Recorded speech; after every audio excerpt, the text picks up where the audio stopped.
ಯಡಿಯೂರಪ್ಪ ಮಾತಾಡಿದ್ದಾರೆ, ಯತ್ನಾಳ್ ಅವ್ರನ್ನ ಕರೆಸಿ ಮಾತಾಡಲಿ, ಎಲ್ಲರೂ ಒಗ್ಗಟ್ಟಾಗಿ ಹೋಗಬೇಕು ಅನ್ನುವಂಥದ್ದು ನನ್ನ ಅಪೇಕ್ಷೆ. ನಾನು ಹಿಂದೆನೂ ಹೇಳಿದ್ದೀನಿ, ಈಗಲೂ ಹೇಳ್ತಾ ಇದ್ದೀನಿ.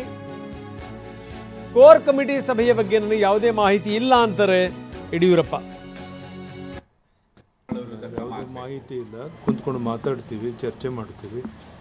ಯತ್ನಾಳನ್ನು ಕರೆಸಿ ಎಲ್ಲರೂ ಒಟ್ಟಾಗಿ ಮುಂದೆ ಅಧಿವೇಶನ ಎದುರಿಸೋಕ್ಕೋಸ್ಕರ ಯಾವುದೇ ಭಿನ್ನಾಭಿಪ್ರಾಯ ಇಲ್ಲದೆ ಮುಂದೆ ಹೋಗಬೇಕು ಅನ್ನೋದು ನನ್ನ ಅಪೇಕ್ಷೆ. ಸೊ ಯತ್ನಾಳ್ ಒಪ್ಕೊಂಡ್ರೆ ಎಲ್ಲ ಸಮಸ್ಯೆ ಬಗೆಹರಿಯುತ್ತೆ. ಎಲ್ಲರೂ ಒಟ್ಟಾಗಿ ಹೋಗಿ ಪಕ್ಷವನ್ನು ಬಲಪಡಿಸೋ ಕಡೆ ವಿಶೇಷವಾದ ಗಮನ ಕೊಡಬೇಕು. ಆ ದಿಕ್ಕಿನಲ್ಲಿ ನಾನೇನು ಸಲಹೆ ಕೊಡೋಕ್ಕೆ ಸಾಧ್ಯ ಇದೆ ನಾಳೆ ಸಲಹೆ ಕೊಡ್ತೇನೆ.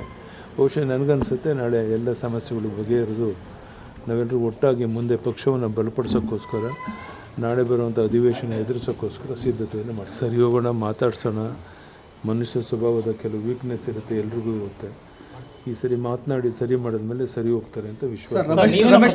ಸರಿ ಮಾಡಬೇಕು, ಎಲ್ಲ ಒಟ್ಟಾಗಬೇಕು ಅನ್ನೋ ಭಾವನೆ ನೀವು ವ್ಯಕ್ತಪಡಿಸ್ತೀರಿ. ಆದರೆ ಯತ್ನಾಳ್ ಅವರು ಪ್ರತಿ ಸರಿ ಯಡಿಯೂರಪ್ಪ ಮತ್ತು ಅವ್ರ ಕುಟುಂಬನೇ ಟಾರ್ಗೆಟ್ ಮಾಡಿ ಮಾತಾಡೋದು. ಅವ್ರು ಏನು ಬೇಕಾದ್ರೂ ಮಾತಾಡಲಿ, ನನಗೇನು ಅಭ್ಯಂತರ ಇಲ್ಲ.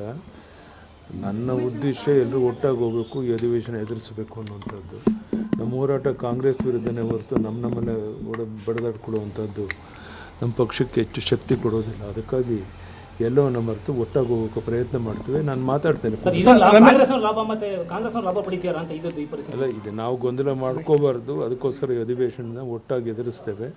ಯಾವುದೇ ಗೊಂದಲ ಇಲ್ಲದಂಗೆ ಅಧಿವೇಶನ ಎದುರಿಸಿ ಇವರ ಹಗರಣಗಳನ್ನು ಬಯಲು ಮಾಡಿ ಅದಕ್ಕೆ ನ್ಯಾಯಯುತ ಒಂದು ಸಮ್ಮತವಾದಂಥ ಈಗಾಗಲೇ ಎನ್ಫೋರ್ಸ್ಮೆಂಟ್ ಡೈರೆಕ್ಟರೇಟ್ ಸಹ ಸಿದ್ದರಾಮಯ್ಯನವ್ರಿಗೆ ನೋಟಿಸ್ ಕೊಟ್ಟಿದೆ. ಇವೆಲ್ಲವೂ ಸಹ ಮುಂದೆ ಬರೋ ದಿವಸಗಳು ಚರ್ಚೆ ಆಗೋದಿದೆ.